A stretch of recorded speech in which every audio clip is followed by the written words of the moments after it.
let's segue now to the point that you brought up in a conversation. I think it was on Monday. I don't know. I don't even know. It's Wednesday today. I've forgotten what day it is. But it stuck in my mind as we were talking about the Stars season review. That's what it was. It was on Monday.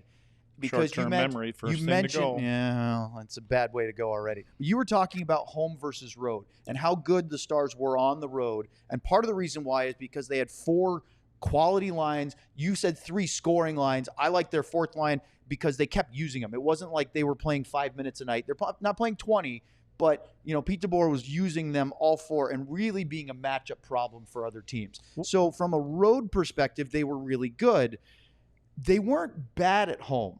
But just in the regular season, they had the 8th best home record in the NHL last year. That's pretty good.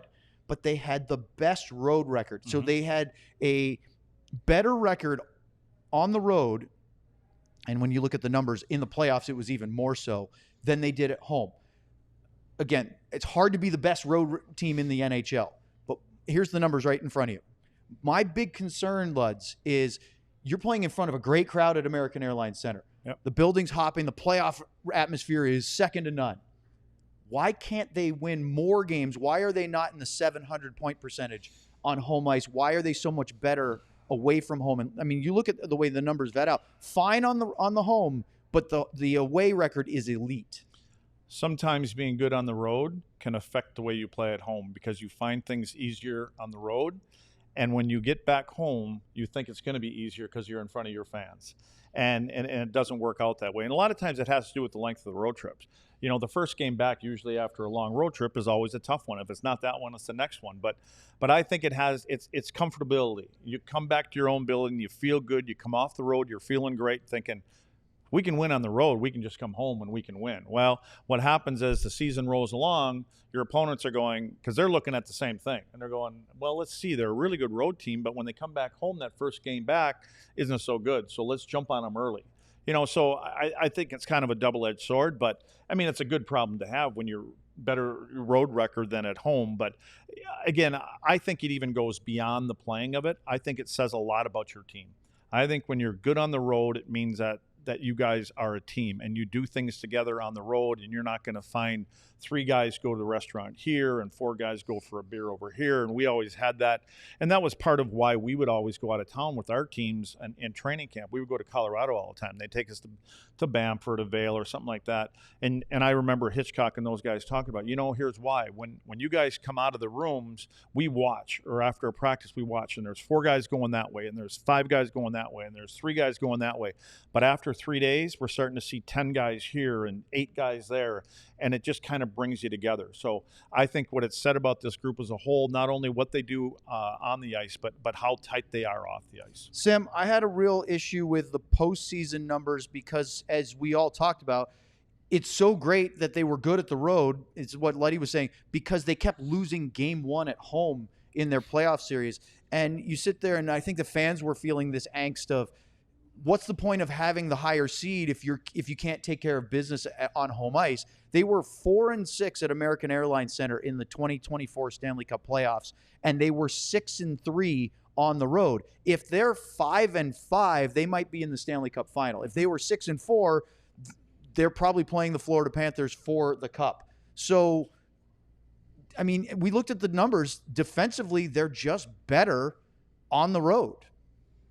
Yeah, and something that alarmed me was, if you look at Jake Ottinger, he always talks about being the villain in the road arenas, right? He loved playing in the Hockey East at BU and being the guy to Stonewall BC or whatever and getting screamed at by fans. He loves that stuff. He talks about it all the time.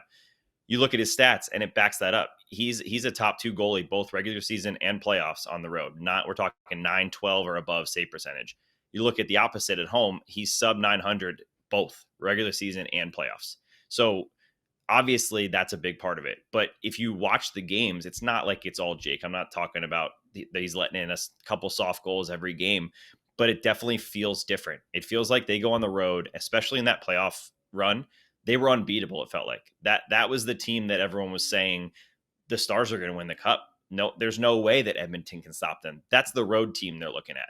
If they were just looking at the home team, I don't think you look at it the same way. So whatever reason, whether it's a combination of Jake and defense, whether it's more one the other, the defense was the really concerning thing. That's the biggest gap in the numbers, and it definitely hurt him. Luds, you talked about you come home and think it's going to be easier. Do you think there's something of a push of trying to put on more of a show in front of the home crowd? Because look at the playoff numbers, and we're talking about they had the only one on the road that wasn't better was the power play. They had about a 12.5% success rate on the power play, which was really low for them.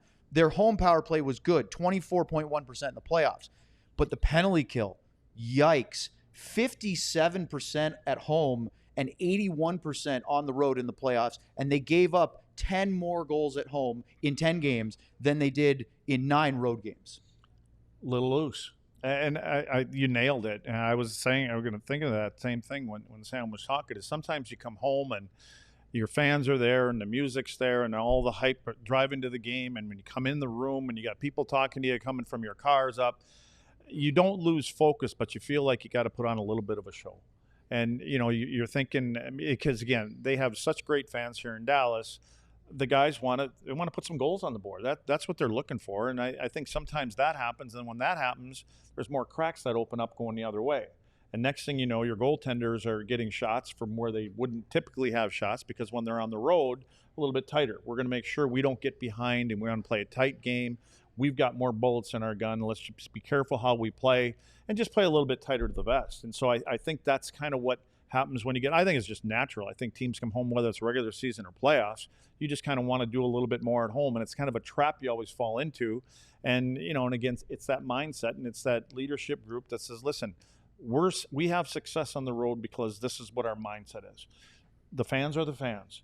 But at the end of the game, the fans care about one thing, that we've got one more goal than the other team is. And so let's not get into that track meet. And I think sometimes that's what happens. Now, we were talking yesterday and kind of crafting this off air, so we'll bring it on air, is the fact that you felt that Joe Pavelski's presence was a big reason in the past why they were a good road team.